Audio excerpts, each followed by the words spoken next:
Part one. ए हवलदार, क्या करता है? छोड़ना। कब से इस कबूतर खाने में बंद कर रखा है? तुझे भी पता है हमें ज्यादा देर तक यहाँ नहीं रख सकता। फिर क्यों हमारा धंधा खोटी करने का?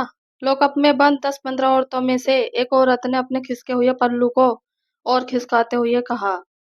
जैसे ही हवलदार की नजरें औरत के सीने पर पड़ी तो अपने होठों पर जीभ फिराते हुए बेहुदगी से बोला, माया मेरी जान, कौन कमबख्त तुझे यहाँ रखना चाहता है? तू इन सलाखों के लिए नहीं, सिर्फ बिस्तर के लिए बनी है। पर क्या करूं, जब तक बड़े साहब नहीं आ जाते तुम्हें यहाँ रहना ही पड़ेगा। मेरे हाथ में कुछ नहीं है। वो औरत मुंह बनाते हुए अपने पल्लू से पूरे सीने को ढकते हुए बोली, जब तू यहाँ से निकाल ही नहीं सकता तो मेरा दीदार भी नहीं कर सकता। हवलदार लात टपकाते हुए सलाखों के पास लपका। ऐसे तो ना कर मेरी जान, यहाँ तुझे चख नहीं सकता पर दीदार तो करा दे। भूल मत, मैं तेरा परमानेंट कस्टमर हूँ। औरत मुंह बनाते हुए, तेरे जैसे फोकटिये को कोई भूल भी नहीं सकता। वर्दी का रौब झाड़कर साला मुफ्त में मुंह मारने आ जाता है। पर अब तेरी औकात पता चल गई है। जब तू हमें यहाँ से निकालने की हिम्मत नहीं रखता तो तेरे से डरने की क्या जरूरत। अब आइयो कभी मेरे कोठे पर, मैं भी देखती फोकट में तुझे कौन अंदर आने देता है। हवलदार सलाखों के बीच से औरत को पकड़ने को हुआ कि तभी से पीछे से एक रौबदार आवाज आई, क्या हो रहा है यहाँ? आवाज के साथ ही हवलदार के पैर जड़वत हो गए और उसकी घिघी बंद गई। वो डरते डरते पलटा और सामने एसपी खड़े साहब को देखकर उसने जल्दी से सैल्यूट किया। एसपी को देखकर पूरा पुलिस स्टेशन हरकत में आ गया। एसपी ने एक नजर सबको देखा और फिर उसी रौबदार आवाज में बोला, कौन है ये सब और यहाँ क्या कर रही है? और फिर उस हवलदार को जलती आंखों से देखता हुआ बोला, ये पुलिस स्टेशन है, कोठा नहीं। हवलदार ने शर्म से आंखें झुका ली तो एसपी ने एक बार फिर कड़क आवाज में कहा, ये सब यहाँ क्या हो रहा है और ये सब यहाँ क्या कर रही है? एसपी को इतने गुस्से में देख किसी की हिम्मत ही नहीं हो रही थी उन्हें कुछ भी कहने की। सब डरते हुए थूक गटक रहे थे पर जवाब तो देना था, इसलिए एक हेड कांस्टेबल ने हिम्मत की और आगे आते हुए बोला, सर ये सब जमुनाबाई के कोठे से है। इनको कोठे का तो लाइसेंस मिला हुआ है, फिर भी ये लोग वक्त बेवक्त कहीं ना कहीं किसी ना किसी होटल में मिल ही जाती है। तो आज भी ऐसे ही होटल में थी तो आशीष सर ने छापा मारकर इन्हें गिरफ्तार कर लिया। एसपी थोड़ा गुस्से से, अब ये आशीष कहाँ है? हेड कांस्टेबल, सर वो आशीष सर तो राउंड पर गए हैं। एसपी गुस्से से, अभी के अभी आशीष को कॉल करके यहाँ बुलाओ। उसे कहो बाकी के राउंड बाद में, पहले मुझे यहाँ आकर रिपोर्ट करे। हेड कांस्टेबल सैल्यूट करते हुए, जी सर। एसपी गौरव सरावगी एक 25-26 साल का सांवली रंगत वाला हट्टा कट्टा नौजवान। गौरव पहले ही प्रयास में आईपीएस क्लियर करके दिल्ली में एसपी के पद पर कार्यरत था। गौरव एक नेकदिल, ईमानदार और कर्तव्यनिष्ठ पुलिस अधिकारी था। उसके सीनियर तो यही कहते थे, नया नया खून है, एक बार उबाल मारकर अपने आप शांत हो जाएगा। लेकिन ये पद गौरव के लिए क्या मायने रखता था, ये सिर्फ वो ही जानता था। और शपथ ग्रहण के दिन उसने खुद से भी ये वादा किया था, चाहे कुछ भी हो जाए इस पद की गरिमा पर कोई भी आंच नहीं आने दूंगा।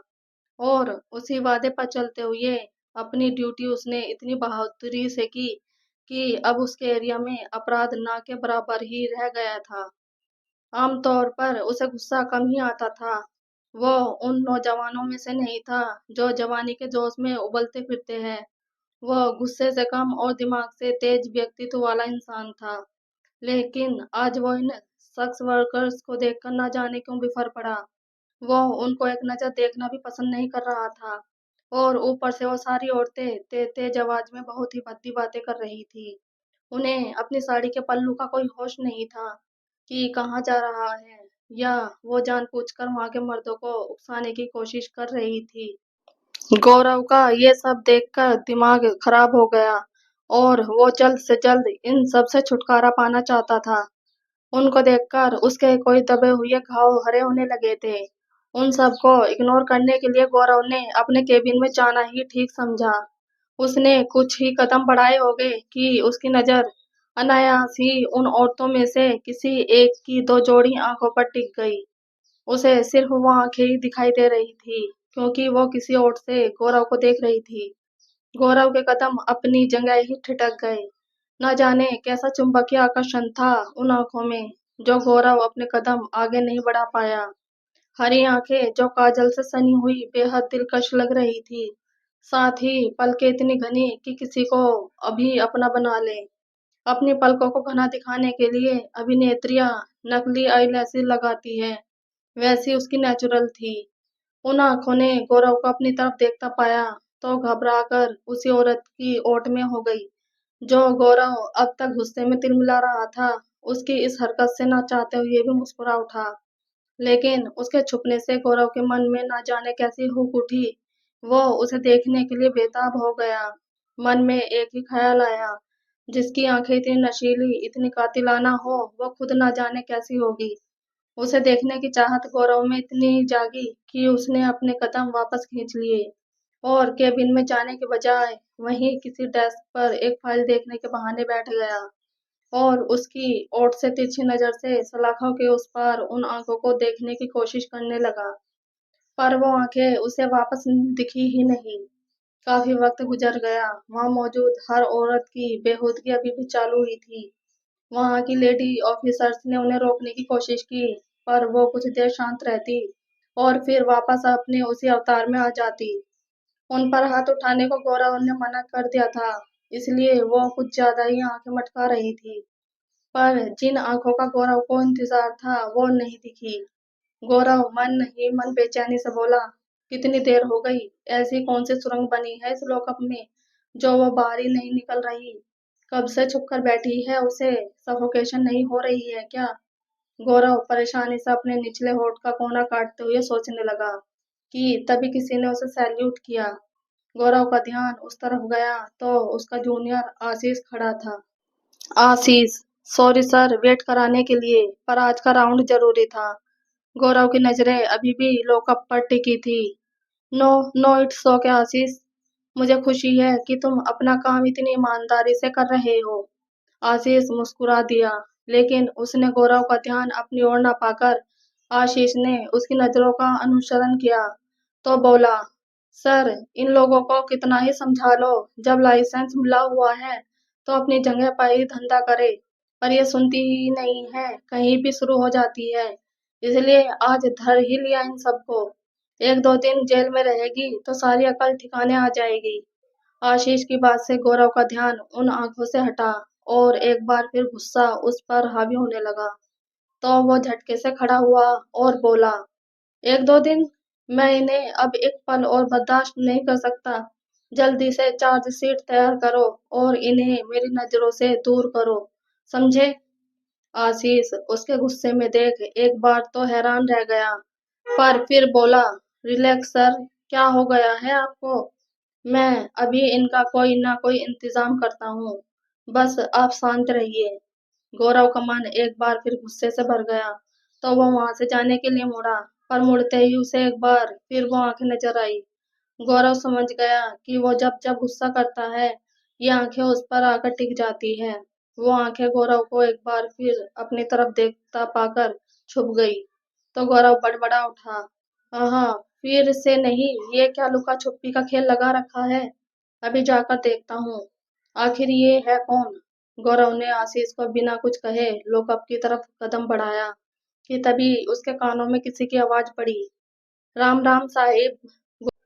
गौरव ने मुड़कर देखा तो एक मोटी सी औरत खड़ी पान चबा रही थी, हाथ और गले में जैसे दुनिया भर का सोना पहन लिया हो। उसके साथ एक छिछोरी सी शक्ल का आदमी और एक शायद वकील खड़ा था, जो अपने पहनावे और हाथ में कागजों के लिए वकील होने की गवाही दे रहा था। गौरव उनकी तरफ मुखातिब होकर, जी कहिए, क्या सेवा कर सकता हूँ? औरत बेशर्मी से हंसते हुए, ही, क्या साहिब, हम तो आपके गुलाम हैं, मालिक से सेवा थोड़े ही कराएंगे। गौरव असमंजस में देखने लगा तो आशीष आगे आकर बोला, सर ये जमुना बाई है, ये जो लॉकअप में बंद है सब इसके ही कोठे पर काम करती है। गौरव ने एक नजर जमुना बाई को देखा और चेयर पर बैठते हुए उसे भी बैठने का इशारा किया। जमुनाबाई बैठ गई और वकील से लेकर कागज गौरव की तरफ बढ़ा दिए। गौरव ने कागज ले लिए और अपने गुस्से को काबू में लाकर बेहद शांति से बोला, देखो जमुनाबाई, तुम्हारे पास कोठा चलाने का लाइसेंस है तो वहीं तक अपने धंधे को सीमित रखो। मैं कोई भी काम एक रूल के करने में यकीन करता हूँ। अगर अगली बार तुम्हारी ये वर्कर मुझे कहीं भी दूसरी जगह दिखी तो किसी भी कोर्ट के ऑर्डर में इतनी ताकत नहीं होगी कि इनको जेल से रिहा करा दे। जमुना बाई पान चबाते हुए, क्या साहब धमकी दे रहे हो? गौरव उसकी तरफ घूरते हुए बोला, नहीं समझा रहा हूँ। जमुना बाई नकली हंसी हंसते हुए, अरे आप तो गुस्सा हो गए क्या साहिब? जवानी में खून गर्म रहता है मानती हूँ, पर इसको ठंडा करने का इलाज भी सिर्फ मेरे पास है। आपको कभी हमारी तरफ आते नहीं देखा, कभी तो सेवा का मौका दीजिए। आपकी तबीयत खुश ना करती तो मेरा नाम भी जमुना बाई नहीं। गौरव ने अपने सामने रखी टेबल पर हाथ दे मारा और उठते हुए बोला, ये खून इतना भी सस्ता नहीं जो कोई भी आकर ठंडा कर जाए। शांति से समझा रहा हूँ, समझ लो, वरना मैं अपनी ड्यूटी को लेकर कितना सीरियस हूँ ये यहाँ मौजूद किसी भी इंसान से पूछ सकती हैं आप। जमुना बाई थोड़ा सा सहम गई पर फिर भी अपनी डिटाई नहीं छोड़ी। क्या साहब नई नई नौकरी है ना, तभी इतना उछल रहे हो? एक दो साल लगेंगे तो आप भी दूसरे अफसरों की तरह मेरी चौखट पर लार गिराते भी लोगे। गौरव गुस्से से चिल्ला पड़ा, जमुना बाई अपनी हद में रहो। जमुना बाई भी उसकी लाल आंख देखकर सहम गई और अपनी जगह से खड़ी हो गई। गौरव उंगली दिखाते हुए जैसे ही बोलने को हुआ, एक बार फिर उसकी नजर उन्हीं हरी आंखों पर चली गई जो अब डर और घबराहट से फड़फड़ा रही थी।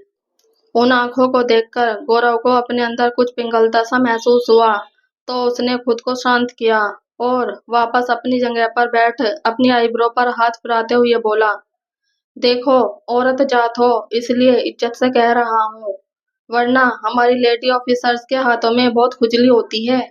अब तक तुम्हारी इन लड़कियों के साथ साथ तुम्हारी शक्ल का नक्शा भी बिगाड़ दिया होता। जमुना बाई गौरव के तेवर देखकर अपने मन के तूफान को रोककर खड़ी हो गई। लेकिन हाँ, गौरव का लहजा उसे जरूर खटक गया था। वहीं गौरव का दिमाग भी खराब हो गया था, इसलिए वो अब आशीष को कागजी कार्रवाई करने का कह अपने केबिन में चला गया। आशीष ने बिना किसी बातचीत के कागजी कार्रवाई की और जमुना बाई को वार्निंग देकर सभी को छोड़ दिया। उनके कदमों की आवाज सुन गौरव खुद को रोक नहीं पाया और अपने केबिन के दरवाजे पर आकर खड़ा हो गया। तभी उसकी नजर उस हरी आंखों वाली लड़की पर पड़ी, एकदम पतली सी कमर से बल खाती हुई चल रही थी। रंग इतना गोरा जैसे अभी मलाई में से निकली हो। आंखें तो उसकी कातिलाना थी ही, बाल इतने लंबे और घने की एड़ियों को छूने के लिए बेताब थे, और होठ इतने लाल जैसे अनार का दाना हो। अब होठ इतने लाल थे या लाली लगा रखी थी पता नहीं, पर थे एकदम गुलाब के पंखुड़ियों से। उसने लहंगा पहना हुआ था, ब्लाउज भी कमर से काफी ऊपर था, तो कमर पूरी दिख रही थी। इस वक्त वो इतनी मासूम और नाजुक दिख रही थी कि जैसे ही कोई हाथ लगाए तो बिखर जाए। अपने आंचल का उसे कोई भी होश नहीं था, इसलिए गौरव की नजर जब उसके शरीर पर पड़ी तो उसने नजर हटा ली। उम्र से वो 15 या ज्यादा से ज्यादा 16 साल की ही होगी। इतनी कम उम्र की लड़की को इस काम में देख गौरव के मन में हलचल सी मच गई। लड़की की नजर भी जब गौरव पर पड़ी तो उसने अपनी पलकें झुका ली। गौरव को महसूस हुआ कि लड़की ने पलकें झुकाकर उसे भी उनमें कैद कर लिया हो। वो लड़की तो जमुना बाई के साथ चली गई, लेकिन गौरव के मन में उथल पुथल मचा गई। खैर, काम करते करते रात के 9 बज गए तो गौरव को घर जाने का ख्याल आया। वो अपने कैबिन से निकला तो आशीष पर नजर पड़ी। गौरव, आशीष, तुम अभी तक गए नहीं? आशीष, आज आपके साथ जाने का मन था सर। गौरव हंस पड़ा। चलो चलते हैं। नाइट ड्यूटी वाले ऑफिसर्स ने अपनी ड्यूटी संभाल ली थी और गौरव आशीष के साथ बाहर आ गाड़ी में बैठ गया। आशीष ने गाड़ी स्टार्ट की और दौड़ा दी दिल्ली की सड़कों पर। गाड़ी में खामोशी पसरी थी, जिसे दूर करने के लिए आशीष ने बात शुरू की। क्या बात है सर, आज आप पूरे दिन से खामोश है? जब से आपने उन वर्कर्स का सामना किया है आप बहुत शांत लग रहे हैं। पहले तो आपने उन पर गुस्सा किया और उसके बाद एकदम शांत। सब ठीक तो है ना? गौरव धीरे से, हम सब ठीक है। आशीष समझ गया था कि गौरव बताना ही नहीं चाहता, इसलिए उसने गाड़ी की स्पीड थोड़ी तेज की और खामोशी से ड्राइव करने लगा। वहीं गौरव आंख बंद करके सीट से सर लगाकर बैठ गया और ना चाहते हुए भी उसके दिमाग में पुरानी यादें चलने लगी। गौरव 4 साल का था जब उसके पापा एक एक्सीडेंट में उनको छोड़कर चले गए। सास ससुर ने उसकी माँ को ये कहकर घर से निकाल दिया कि वो उनके बेटे को खा गई। मायके में भी माँ बाप नहीं थे, सिर्फ भैया भाभी थे, तो उन्होंने भी पल्ला झाड़ लिया। उसकी माँ गौरव के साथ दर दर भटकती रहती थी। ये समाज और रिश्तेदार जो आपकी जिंदगी के हर छोटे बड़े फैसले में अपनी टांग घुसाता है, उस वक्त मदद को कोई एक हाथ भी नहीं आया। ज्यादा पढ़ी लिखी ना होने पर घर घर जाकर झाड़ू पोंछा करने लगी, पर वहां भी एक अकेली औरत को देखकर समाज के मर्द गिद्ध की तरह मंडराते रहते। जहां भी काम करने जाती उसके शरीर के साथ छेड़खानी जरूर होती, तो आखिर में हारकर अपने बेटे को पढ़ा लिखाकर काबिल बनाने के लिए वो उस गंदगी में उतर गई और गौरव को एक शेल्टर होम में छोड़कर खुद कोठे पर चली गई। वहां वो अपना जिस्म बेचकर अपने बेटे को पढ़ाने लिखाने लगी। कभी कभी गौरव से मिलने जरूर आती, पर गौरव कितना भी रोए वो कभी उसे अपने साथ नहीं लेकर गई। समय बीतता गया और गौरव 11 साल का हुआ तो उसकी माँ भी चल बसी। हर किसी के साथ संबंध बनाने से अनेक बीमारियों से घिर गई थी वो, और वो ही उनकी मृत्यु का कारण बनी। अपने बेटे को काबिल बनाने के लिए वो जिस दलदल में उतरी थी, वो ही दलदल उसे बेटे के पैरों पर खड़ा होने से पहले ही निगल गया। 11 साल का गौरव अनाथ हो गया था और उसे समझ भी नहीं आ रहा था उसकी माँ क्या काम करती थी। जब शेल्टर होम वालों को पता चला तो उसकी मरी हुई माँ के काम के कारण उसे वहां से निकाल दिया गया और एक बार फिर गौरव सड़क पर आ गया। पर ना जाने क्यों उसने हार नहीं मानी और चल पड़ा नई मंजिल की ओर। ना जाने कितने ही ढाबों पर उसने बर्तन धोए, कितने ही गैराजों में गाड़ियां साफ की, पर हार नहीं मानी और अपनी पढ़ाई जारी रखी और आखिर में पहले ही अटेम्प्ट में आईपीएस ऑफिसर बन गया। गौरव एकदम शांत सा ही रहता था, लेकिन जब भी किसी शख्स वर्कर को देखता तो उसका दम घुटने लगता था, क्योंकि माँ याद आ जाती थी और वो खुद को गुस्सा करने से नहीं रोक पाता था। गौरव अभी भी अपनी सोच में गुम था तो आशीष ने उसे हिलाया। गौरव हड़बड़ाकर उठा तो देखा उसका घर आ गया है। आशीष उसको ऐसे देखकर, क्या हुआ सर, सब ठीक तो है ना? गौरव ने अपने पूरे चेहरे पर हथेली फिराई और बोला, हम ठीक हूं मैं, तुम चिंता मत करो। वो गाड़ी से उतरा और आशीष को बिना कुछ कहे गेट की तरफ बढ़ गया।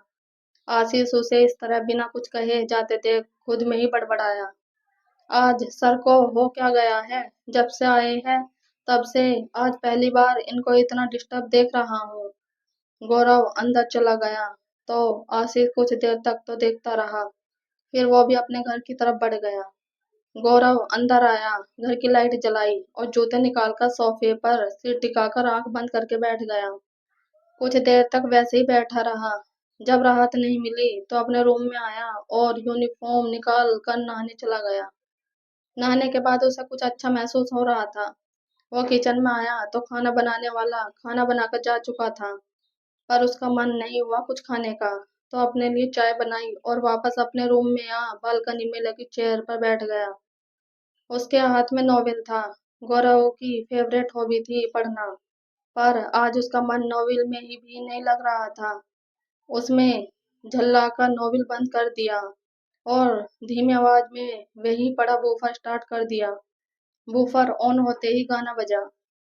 गाना सुनकर गौरव की आंखों के सामने वो हरी आंखें एक बार फिर याद आ गई, लेकिन साथ ही उसे याद आया इतनी सी कम उम्र में उसका ये काम करना। कहाँ तो गौरव मन की शांति के लिए गाने सुनने बैठा था और अब इन गानों ने उसके मन में और ज्यादा उथल पुथल मचा दी थी। जब उसे कुछ समझ नहीं आया तो उसने सोना ही बेहतर समझा, पर बिस्तर पर लेटने से तो नींद नहीं आ जाती। आज उसे वो हरी आंखें क्या दिखी, गौरव की नींद चैन सुकून सब छीना जा चुका था और इसी वजह से गौरव रात भर करवटें बदलता रहा। अगले दिन गौरव सुबह जल्दी उठकर जॉगिंग के लिए चला गया, लेकिन तब भी उसे वो आंखें बार बार याद आ रही थी। उस चेहरे की मासूमियत भी गौरव को अपनी तरफ खींच रही थी।